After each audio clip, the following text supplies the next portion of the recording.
રાજકોટમાં જાણે લોકોને પોલીસનો ડર જ નથી રહ્યો।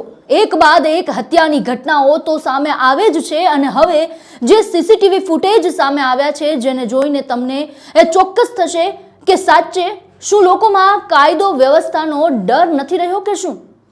ઘટના આપણા રાજકોટના શીતલ પાર્ક નજીક આવેલા ધ સ્પાયર 2 બિલ્ડિંગમાં આવેલી ઓફિસના છે, જ્યાં એક યુવતીને મારતા સીસીટીવી ફૂટેજ છે તે સામે આવ્યા છે।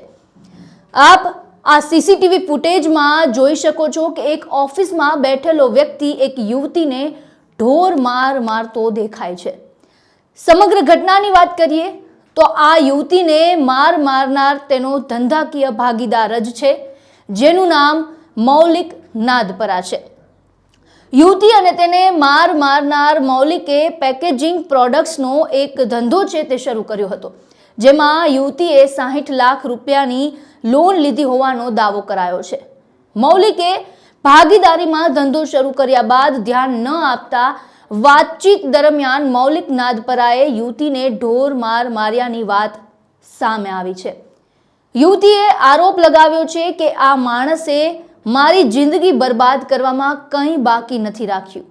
આ યુવતીએ આરોપ લગાવતા કહ્યું કે આરોપી મૌલિકે યુવતીના ફ્લેટ પર લોન લઈને તેના બિઝનેસમાં ઇન્વેસ્ટમેન્ટ કરાવ્યું અને પછી પોતાની જૂની કંપની કે જે દેણામાં હતી તેના દેણા આ યુવતીએ આપેલી પૈસા છે તે નથી ભર્યા।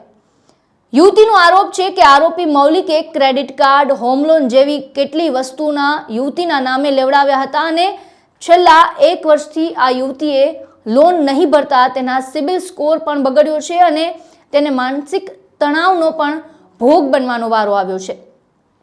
મારામારીની આ ઘટના આમ તો જૂન 2025માં બની હોવાનું સામે આવી રહ્યું છે, પરંતુ આ સમગ્ર કેસમાં 9 ડિસેમ્બરે યુનિવર્સિટી પોલીસ સ્ટેશનમાં ફરિયાદ નોંધાઈ છે। હાલ તો પોલીસે આ સમગ્ર ઘટનામાં આરોપી વિરુદ્ધ ફરિયાદ દાખલ કરી ગુનો નોંધ્યો છે। ત્યારે આગામી સમયમાં આ કેસમાં શું વળાંક આવે છે તે જોવાનું રહેશે। આપનું શું માનવું છે આ સમગ્ર મામલે અમને કોમેન્ટ બોક્સમાં જણાવો આપના મંતવ્ય, અને અમારી ચેનલ સ્વરાજને જો તમે સબસ્ક્રાઇબ ન કરી હોય તો સબસ્ક્રાઇબ કરવાનું ભૂલશો નહીં।